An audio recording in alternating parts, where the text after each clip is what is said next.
자와 내가 따르는 좋은 교훈으로 양육을 받으리라.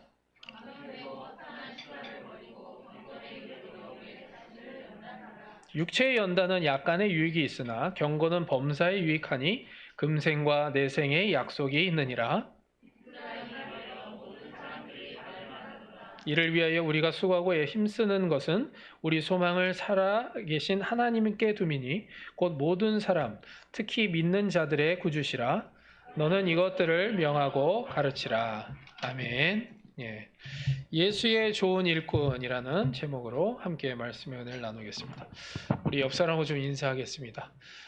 당신은 예수의 좋은 일꾼입니다.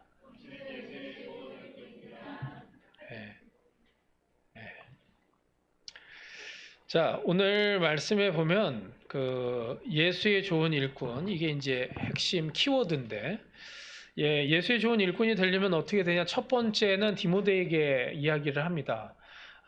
좋은 일꾼이 되려면 깨달아야 된다라는 이야기를 하고 있습니다. 깨달아야 된다.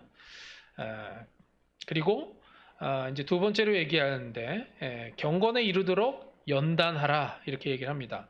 그러면서 연단은 약간의 유익이 있지만 경건은 범사에 유익하다 이렇게 이야기를 합니다.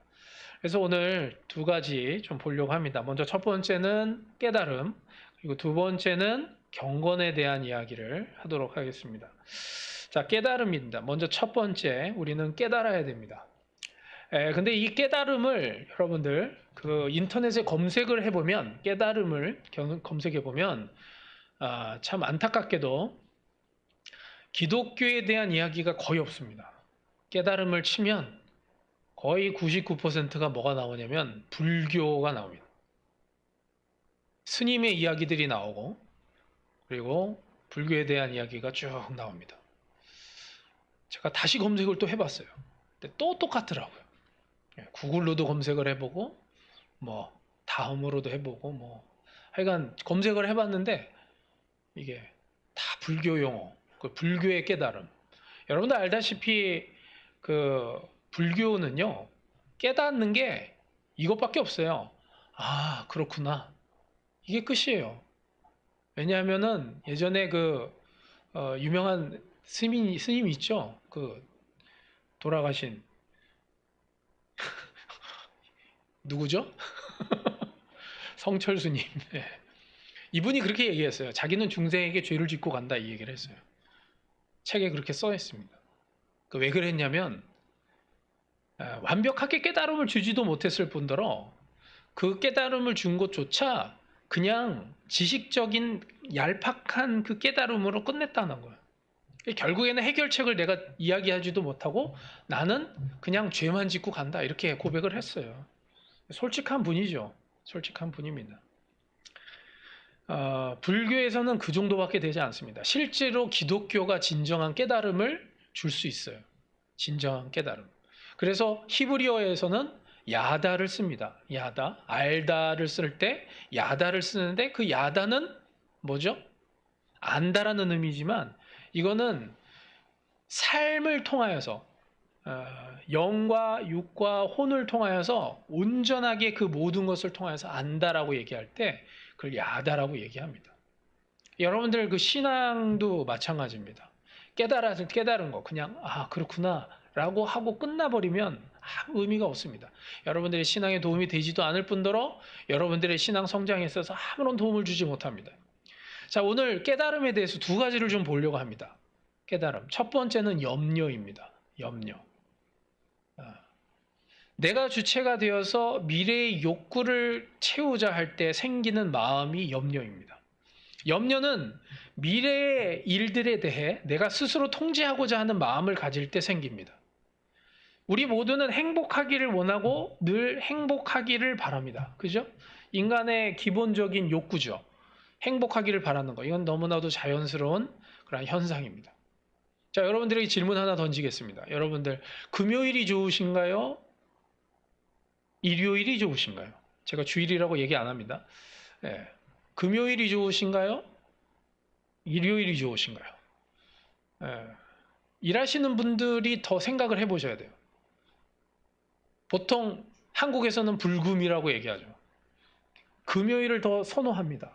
근데 이 이유는 뭐냐면 이거는 금요일을 좋아하는 이유는 많은 대부분의 사람들이 행복은 현재에 있지 않고 미래에 있다고 생각하기 때문에 그렇습니다. 성경에도 부자가 나오지만 부자의 비유가 나오죠. 많은 식량, 수확을 거두어서 창고에다 드리고 그리고 만족하면서 이제 먹고 즐기자라고 얘기했을 때 예수님께서 얘기하십니다. 하나님께서 그 영혼을 데려가시면 뭐가 되겠냐? 여러분들 아무리 돈이 많다 하더라도 내일 죽는다고 하면 아무 의미가 없습니다. 행복은 그럼에도 불구하고 아이러니하게 현재에 있는 것이 아니라 미래에 있다라고 많은 사람들이 생각하고 있다는 거예요. 이렇게 행복이 미래에 있다고 생각하는 사람들 갖는 것이 염려라고 말씀을 드렸고, 이 염려는요 감정이 아니라 죄라는 것입니다. 염려는요 자신의 행복을 추구하는 거예요. 그리고 자기 자신이 추구하는 거고, 자신의 미래의 일이 잘 되기를 원하는 것입니다. 근데 이 미래의 일이 잘 된다는 보장이 없을 때 인간은 어떻게 하냐? 염려합니다. 자신이 주인이 되어서 자신의 미래를 자신이 통치하고자 하는 마음이 바로 염려인 것입니다. 따라서 염려한다는 것은 하나님을 부인한다는 것입니다. 하나님을 신뢰하지 않는 거예요. 그래서 염려하는 거죠. 자신을 신뢰하고 세상을 신뢰하기 때문에 염려하는 것입니다. 그래서 염려는 감정이 아니라 죄입니다. 많은 사람들이 이렇게 생각하죠. 염려는 누구나 다 할 수 있는 거 아닌가? 그게 그렇게 문제인가? 라고 생각할 수 있습니다. 여러분들, 아담과 하와가 선악과를 따먹은 이유가 뭐였냐면, 물론 다르게 볼 수도 있죠.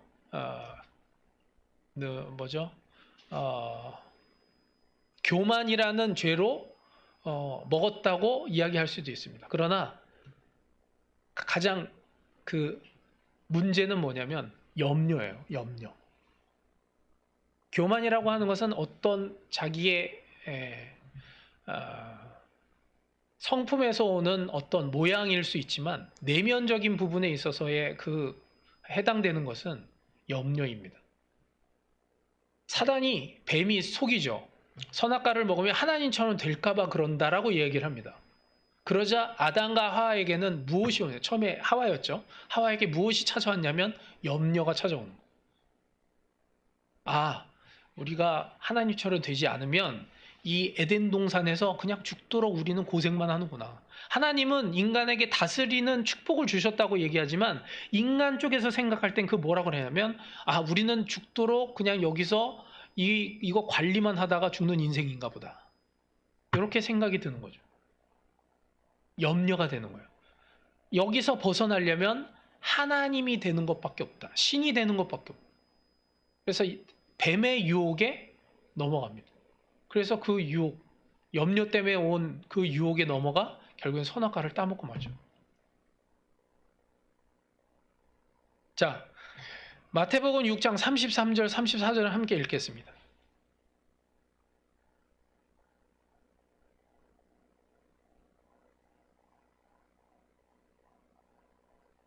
마태복음 6장 33절, 34절입니다.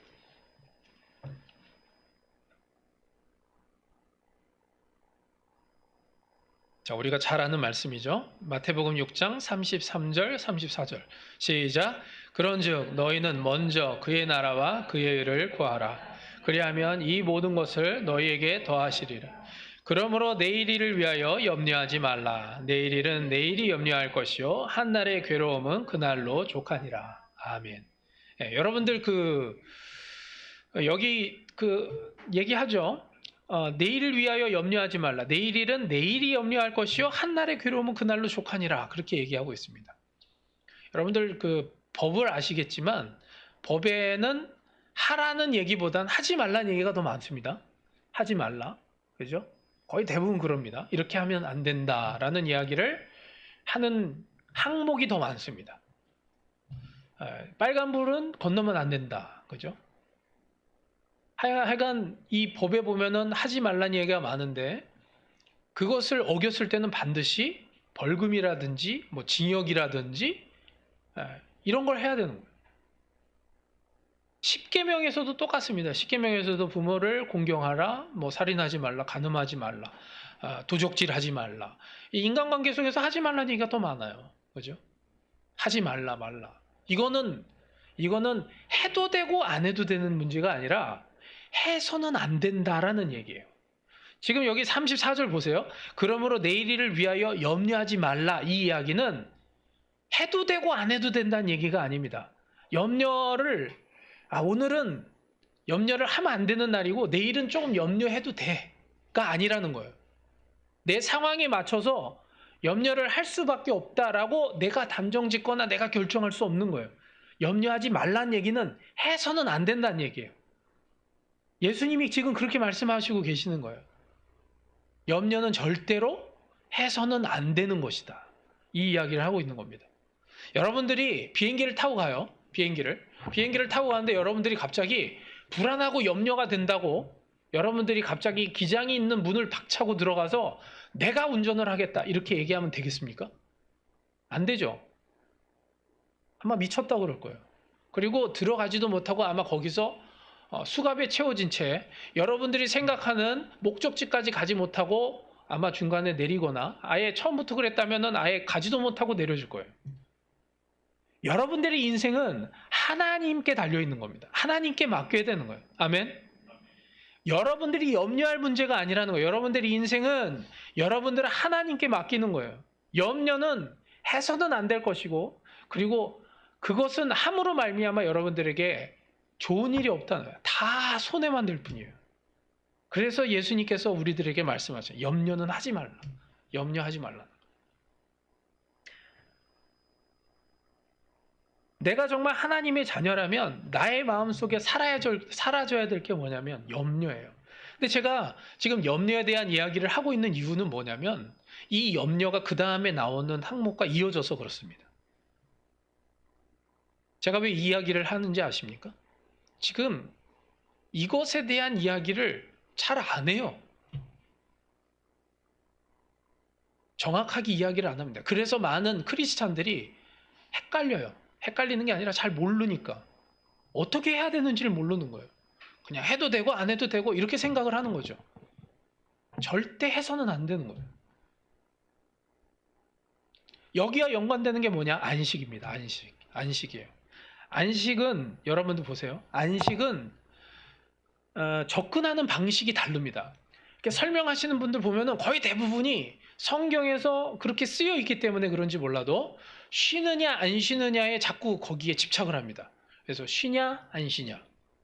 성경에서 쉰다는 얘기는 그런 의미의 쉬는 게 아니에요.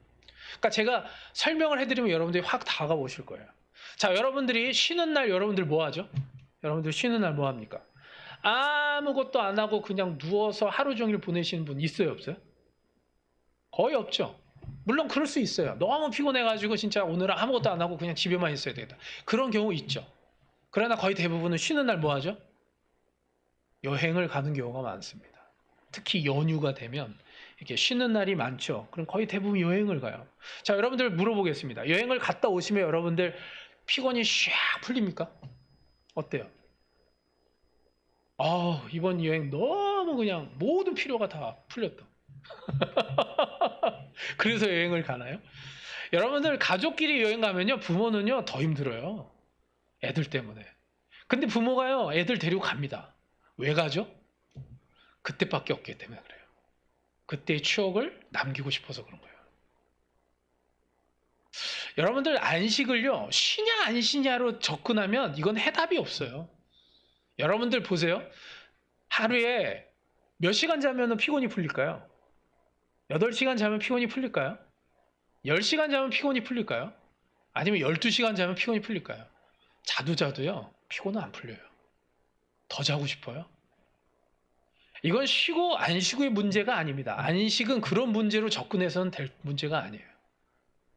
방금 전에 말씀드렸다시피 안식은요 지금 가족이 그러니까 여행을 간다는 얘기는 제가 그 얘기를 하는 이유가 뭐냐면 가족이건 또 친구건 아니면 그렇게 같이 가는 어떤 마음을 같이 할 수 있는 그런 사람들이고, 그걸 감으로 말미암아 좋은 깊은 관계를 맺기 위한 거고, 그리고 그것을 통해서 내가 지금 내 유익을 위해서, 그러니까 나의 경제적인 이익을 멈춤으로 말미암아 진짜 쉼으로 들어가는 거예요. 육체의 편안함이냐 편하지 않냐, 이건 문제가 아니에요. 지금 거기에 있는 그 스트레스와 그 프레시아와 그리고 또 그런 모든 막 골칫덩어리로부터 벗어나서 내가 진짜 안식으로 들어가느냐 안 들어가느냐. 세상적으로는 여행을 얘기하지만 우리는 주의를 하나님과 함께하는 안식 속에서 그 문제를 풀려고 하는 거예요. 이걸 안식일이고 그리고 주일이라고 얘기하는 겁니다. 여러분들 그러니까 안식이라고 했을 때 그냥 몸이 편하냐 안 편하냐 이걸로 얘기하면 이건 아니에요. 이건 설명이 안 돼요. 잘 여러분들이 아셔야 됩니다. 그리고 안식일에 대해서 또 이렇게 질문하시는 분들이 있어요. 꼭 주일만 예배 드려야 되냐? 일요일만 예배 드려야 되냐? 그래요? 제가 극단적으로 말씀드리지만 꼭 주일이 아니어도 됩니다. 월요일이 돼도 되고 수요일이 돼도 되고 토요일이 되고 그건 상관없어요. 다만 2000년 전에 예수님께서 부활하셨을 때 부활하신 날을 정함으로 말미암아 지금까지 전통으로 지켜져 왔던 것뿐입니다. 자, 그런데 문제가 있습니다. 뭐가 있냐면 그 부활을 기념해서 지킨 그 주일을 내가 지키지 않고 다른 날을 안식일로 정말 거룩한 날로 지키겠다 이렇게 생각이 드시면 그럼 그 날을 평생 지키십시오. 그러면 되는 거예요.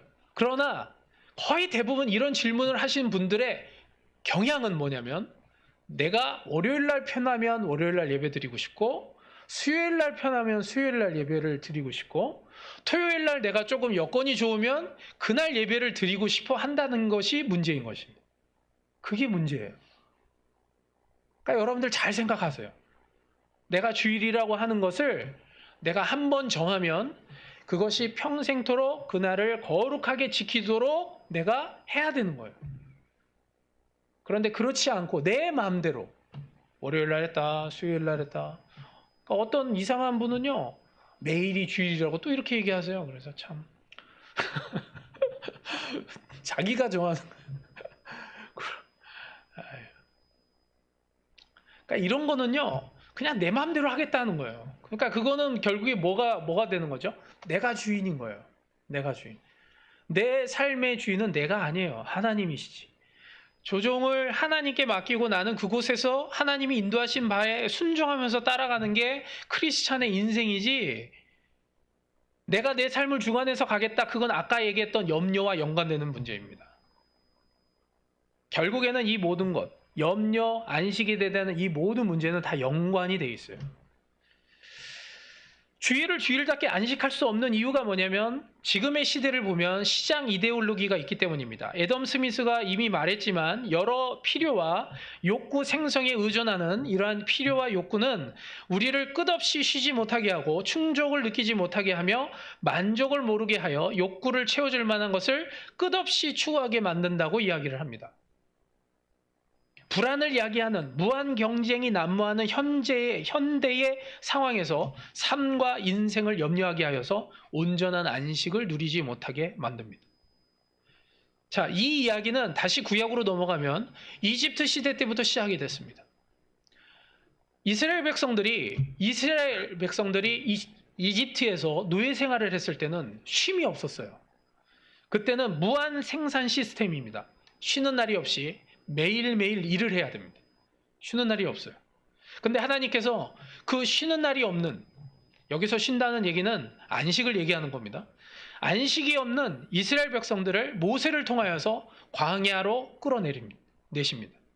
그래서 모세를 통하여서 10계를 주시죠. 4계명 뭐죠? 안식일을 기억하여 거룩하게 지키라. 이걸 말씀하십니다. 처음으로 얘기하시는 거예요. 그전에는 안식이 없었어요.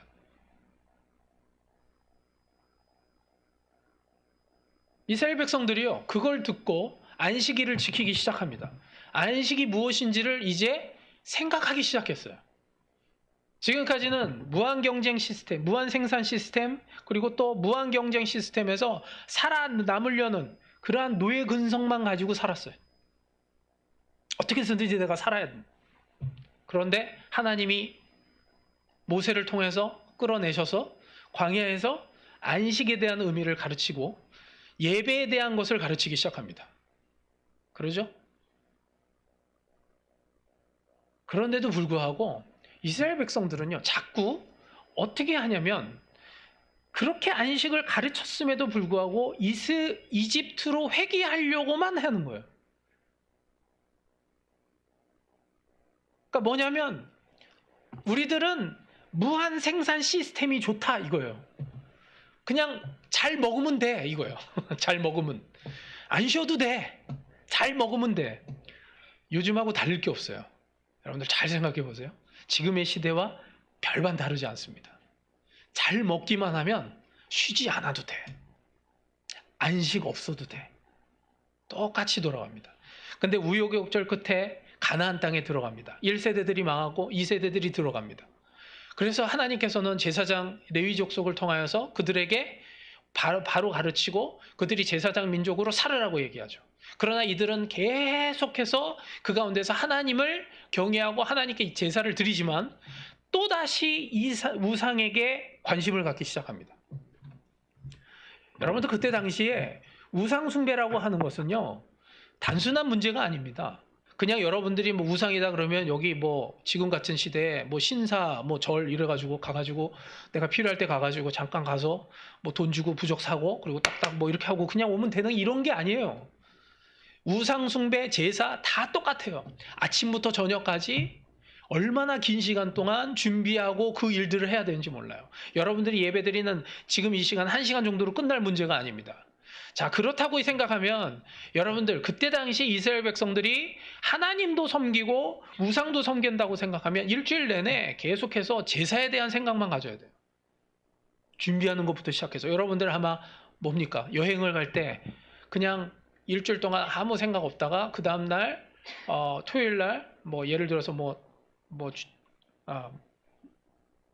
토요일이라고 합시다. 토요일 날을 하면 월요일부터 금요일까지 아무 생각 없이 있다가 저녁에 간단히 준비해서 여행을 갈 수 있나요?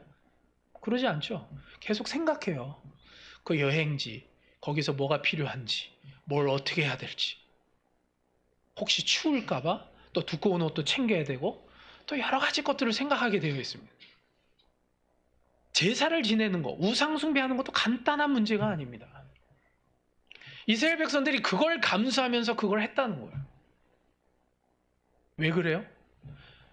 이방 민족들이 잘 되는 걸 보니까 그런 수고와 애씀을 통해서라도 그렇게 되기를 바라는 거예요.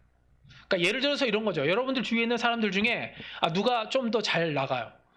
뭐 저렇게 좀 잘 나가고 성공하고 이러면 내가 어떻게 해서든지 내가 저 사람을 따라잡아서 어떻게 해서든 저 사람보다 더 잘 살고 더 누렸으면 하는 마음이 드는 거예요.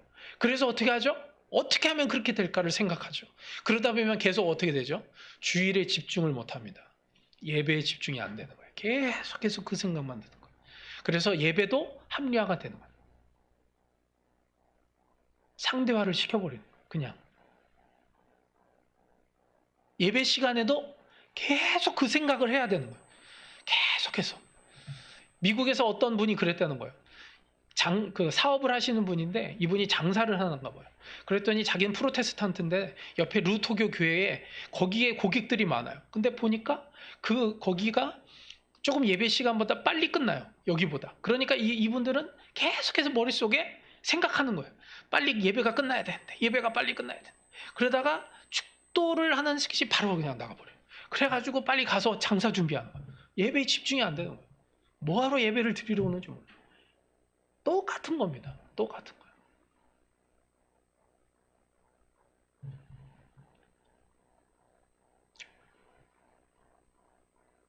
여러분들 하나님의 안식을 소홀히 하면 그것은 나름대로의 소견으로 살아가는 그런 사람들이 되는 거예요. 사사기 또 그 앞에 나오는 출애굽기 여러분들 잘 읽어보세요. 거기 나왔던 이스라엘 민족들이 어떻게 되었나. 하나님께서는 돈이나 성공이 아닌 관계에 헌신하는 분이십니다. 근데 이 이유는 뭐냐면 우리가 세상 속에서 진정한 자유와 안식을 얻게 하려는 그 근본적인 목적이 있기 때문에 그렇습니다. 예수님께서 제자들에게 이렇게 말씀을 하십니다. 자, 요한복음 15장 7절입니다.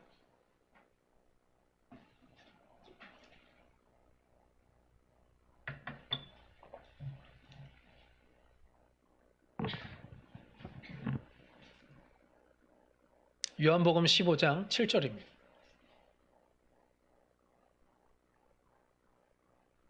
요한복음 15장 7절.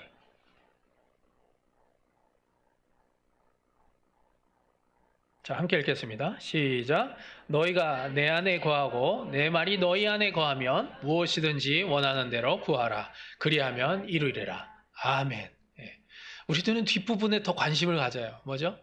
무엇이든지 원하는 대로 구하라. 그리하면 이루리라. 이게 더 마음이 가죠.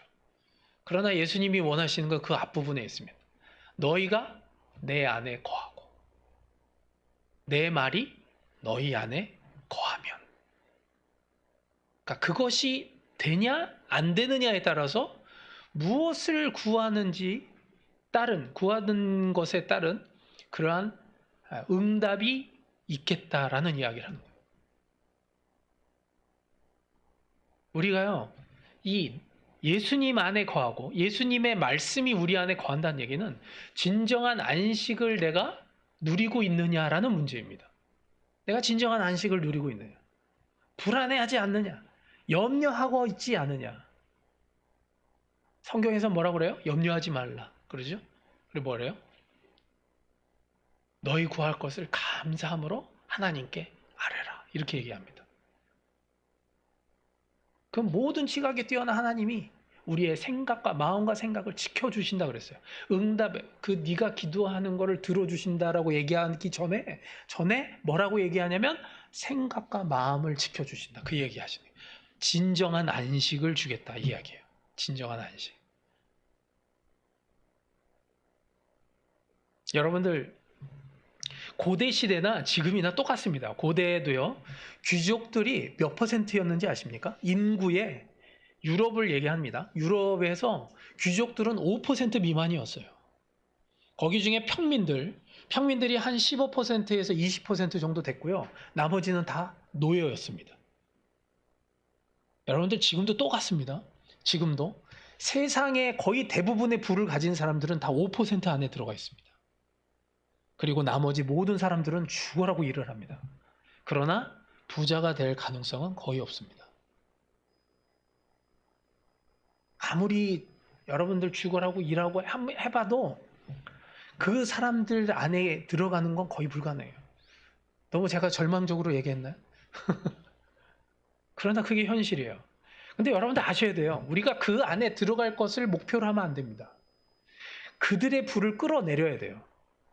그러기 위해서는 뭘 하냐? 뭐 공산주의를 얘기하는 게 아니고 사회주의를 얘기하는 게 아닙니다. 그 이야기를 하는 게 아니라 우리가 안식다운 진정한 안식을 우리가 누릴 때 그 부가 우리로 내려옵니다.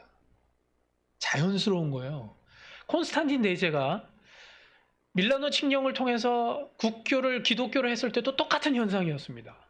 그때도 크리스찬들이 AD 318년에 그때 국교로 됐을 때 밀라노 칙령이 일어나기 그때에 많은 크리스찬들이 그때는 다 노예들이었고 어떻게 보면 평민들이었습니다.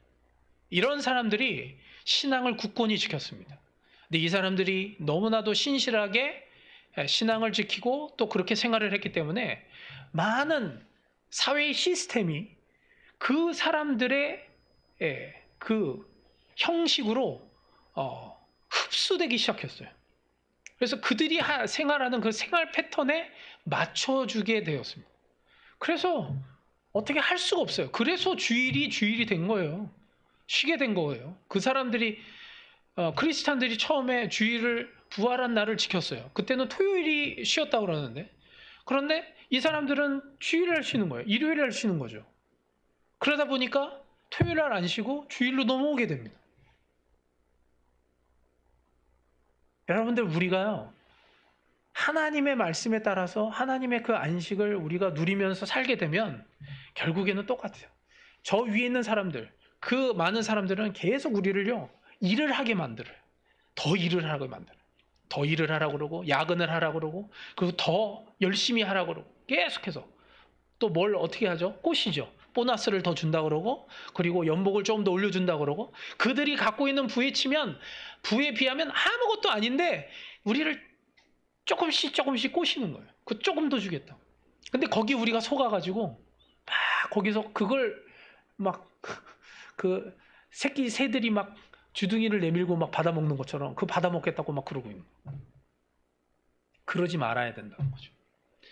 곡성이라는 영화에 뭐 이런 그 대사가 있다고 그럽니다. 곡성 영화 보셨나요? 저도 안 봤는데 하여간 아주 중요한 키워드가 되는 그 대사가 있답니다. 첫 번째는 뭐냐면 무엇이 중헌디 요거래요. 무엇이 중헌디. 여러분들 우리 신앙생활 하는데 정말 무엇이 중요한가? 무엇이 중요한지를 잘 생각해야 됩니다. 무엇이 중요한가? 그리고 또 한 가지 중요한 대사가 있다는데 이게 뭐냐면 현혹되지 마소. 그래요. 우리가 세상의 흐름과 세상의 방향 속에 우리가 현혹되면 안 됩니다. 항상 속여요. 그럴싸하게 속입니다. 세상은. 그게 마치 우리들의 성공을 돕고 우리들의 편안과 우리들의 어떤 풍요로움을 돕게끔 해줄 것이라고 속입니다. 그러나 우리들의 인생을 마지막에 마무리할 때 보면요. 남는 게 하나도 없어요. 남는 게 하나도 없습니다. 이렇게 열심히 살아서 내가 가지고 있는 게 뭔가. 그리고 내가 후회하지 않는 게 뭔가.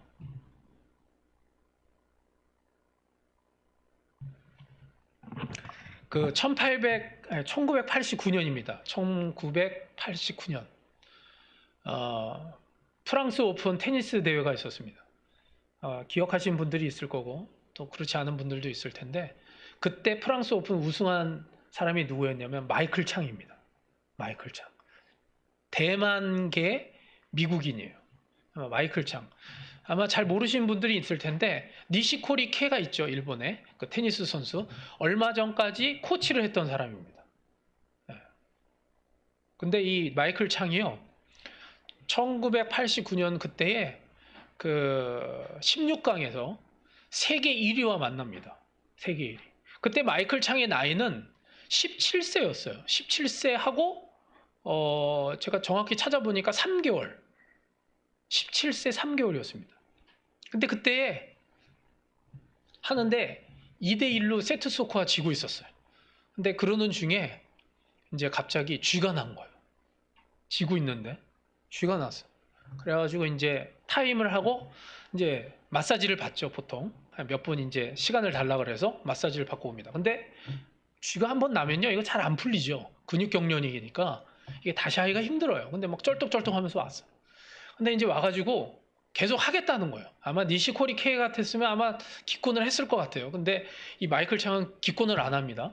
안 하고서 하겠다고 쩔뚝쩔뚝 거리면서 왔다 갔다 하는데 쩔뚝쩔뚝 거려요. 계속 그 영상을 보면. 근데 그러는데 작전을 바꾸는 거예요. 저쪽에서 이제 서브를 강하게 딱 쳐서 딱 오면 이쪽에서 또 강하게 딱 치는 게 아니라 아리랑 볼을 딱 치는 거예요. 삐 이렇게.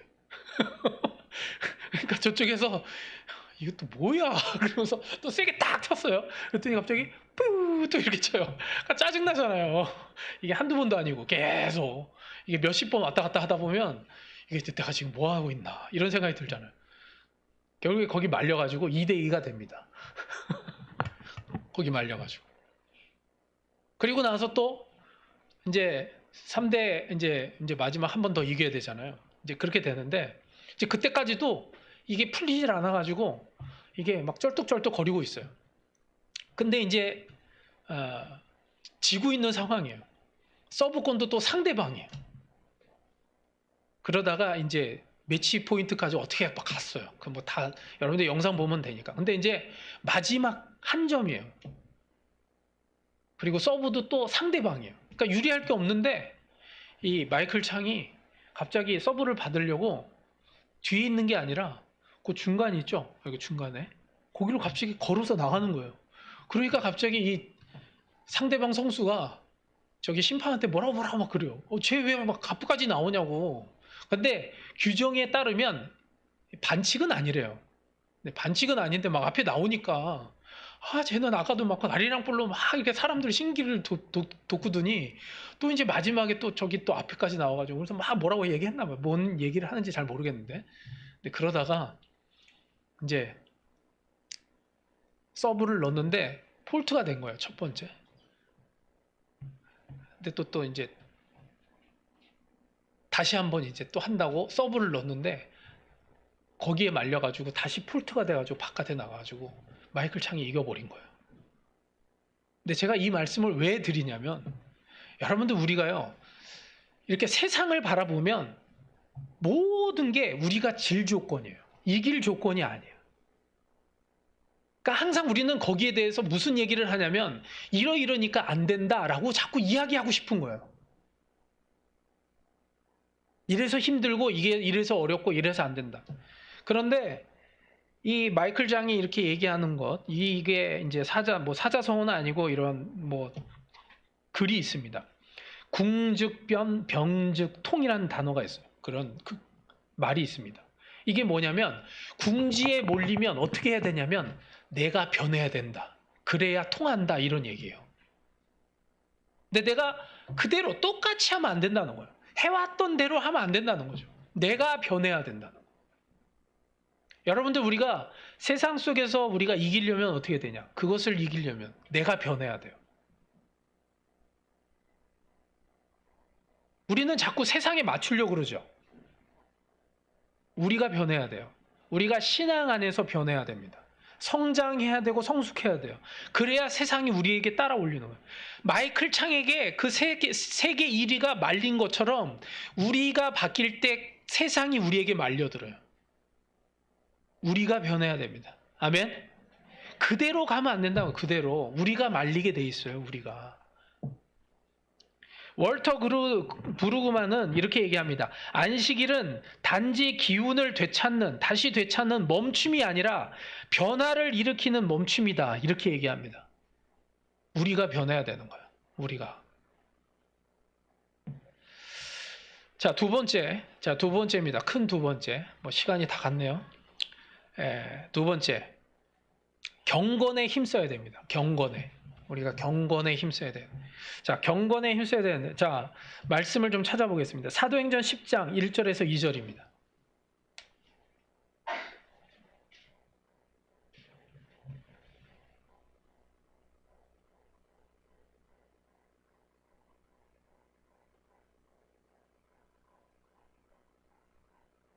자, 사도행전 10장 1절 2절.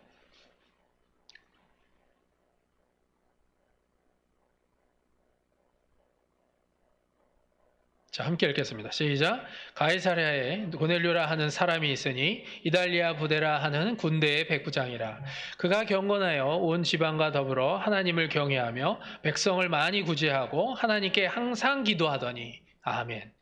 경건이라고 얘기하는 거 여기서 자 보세요. 세 가지 얘기합니다. 하나님을 경외하고 백성을 많이 구제하고 하나님께 항상 기도한다. 이게 경건입니다. 이거는요 고넬료가 처음 시작한 게 아닙니다. 이거에 대한 표본, 모델은 누구냐면 예수님이에요. 예수님이 하나님을 경외하고 그리고 여기서는 백성을 많이 구제했다고 그러는데 예수님이 이 땅에 오셔서 뭐 하셨죠? 많은 병자들을 치유해 주셨어요. 그리고 새벽마다 기도하셨습니다. 예수님이 모본입니다. 이게 뭐냐? 이게 경건입니다. 이게 경건이에요. 여러분들 우리가 하나님을 정말 경외한다. 아까 우리가 염려하지 말라고 얘기했죠. 염려하는 것 그건 하나님을 경외하는 게 아니에요. 그리고 여기 구제한다는 것 이거 교회에서는 형제자매들 그리고 우리가 세상 속에서는 세상의 이웃들을 우리가 잘 관심을 가져야 됩니다. 나만 알고 또 그러니까 하여간 다 나예요. 내 직장, 내 경제적인 문제, 그리고 나의 건강, 내 가족, 내 자식, 다 나. 이 주위에 있는 사람들이 어떻게 되든지 말든지 그거는 뭐 교회에서 형제자매들이 수고하고 뭐 어떻게 사든지 말든지 나는 뭐 어쩌든지 난 나야 난 나. 이게 뭐죠? 이건 포스트 모더니즘이에요. 해체주의. 경건을 우리가 잊지 말아야 됩니다. 경건. 이 경건에 대한 표본을 우리 지지난번에 우리가 배웠습니다. 자, 디모데전서 3장 16절입니다. 자, 디모데전서 3장 16절.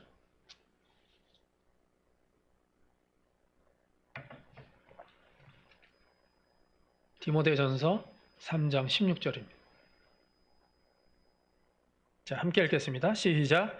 크도다 경건의 비밀이여 그렇지 않다 하느니 없도다. 그는 육신으로 나타난 바 되시고 영으로 의롭다 하심을 받으시고 천사들에게 보이시고 만국에서 변화되시고 영광 가운데서 올리주셨느니라. 아멘. 예. 경건의 비밀이 뭐라고요? 예수님이라는 거예요. 예수님. 예수님이 경건의 비밀이라는 거예요. 종교개혁자 존 칼빈은 이렇게 얘기했습니다. 경건을 이렇게 얘기했습니다. 하나님을 아버지로 사랑하며 주로서 두려워하고 경외할 뿐 아니라 그분의 의로움을 받아들이고 그분을 거역하는 것을 죽음보다도 더 무서워하는 신실한 감정. 이것을 경건이다 이렇게 얘기합니다. 우리가요. 정말 우리가 세상 속에서 정말 이 경건을 위해서 우리가 힘써야 돼요. 그냥 되는 대로 아까 염려하는 것, 안식에 대한 문제, 또 이 경건에 대한 문제도 다 똑같습니다. 다 같은 문제예요. 그냥 세상 흘러가는 대로, 세상 방향대로 누가 하자고 하면 그냥 그대로 따라가고 그냥 그렇게 해서 하다 보면 뭐 그냥 인생이 그작저작 될 것 같은 그러한 막연한 생각 속에서 살아가는 것이 아니라 우리는 정확하고 명확한 진리의 말씀을 붙들고 거기에 따른 우리들의 그 삶의 그 플랜을 우리가 명확하게 보면서 나아갈 수 있어야 돼요. 우리는 항상 보면 이게 조금이라도 이렇게 치우치면 우리는 전혀 다른 방향으로밖에 갈 수밖에 없습니다. 어떤 목사님이 그렇게 얘기하시더라고요. 순간순간에 잘못된 한 가지 그 점들을 잘못 우리가 짚었을 때 그것이 선이 되고 그 선이 이어지면 나중에 면이 된다 이렇게 얘기합니다. 그럼 인생 전체가 망가지는 거예요. 우리는 한 점은 언젠가 그 점 없앨 수 있다라고 생각해요. 그러나 점이 모이면 반드시 선이 됩니다. 그 선이 모이면 면이 되게 돼 있어요. 한번 면이 되기 시작하면 그건 바꾸기가 어렵습니다. 힘들어요. 한 번 주의를 빠지죠. 한 번 주의를 이번 주 정도 뭐 어쩔 수 없다. 그 한 번이 이어진 것들이 선이 되고 면이 되면 여러분들의 인생은 전혀 다른 곳으로 갈 수밖에 없다는 것을 명심해야 됩니다.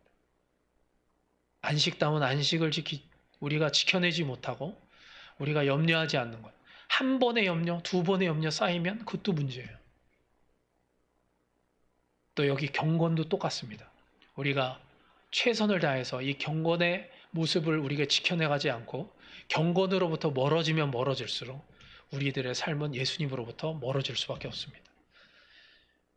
이러한 강팍한 우리 이 시대 가운데 이러한 모든 문제들 우리가 다시 직시하고 깨달으며 정말 하나님께서 원하시는 정말 그런 모습으로 다시 조정되어서 정말 우리가 가야 될 방향을 놓치지 않고 주님께서 기뻐하시는 그 곳으로 마지막까지 끝까지 주님과 동행하며 승리할 수 있는 저와 여러분이 되시길 주님의 이름으로 축원합니다. 기도하겠습니다. 사랑이 많으신 하나님 아버지 은혜를 감사드립니다. 오늘 말씀과 같이 우리가 다시 한번 우리가 깨달아야 될 것, 염려하지 말아야 될 것, 안식에 대한 문제, 그리고 또 마지막 우리가 경건, 이 모든 것들이 우리들 안에 삶 가운데서 신앙 가운데서 잘못되었다면 다시 한번 점검되어지고 다시 한번 조정되어 정말 하나님께서 기뻐하시는 모습으로 다시 우리가 진정한 깨달음으로 변화를 받아 정말 우리가 이 세상 가운데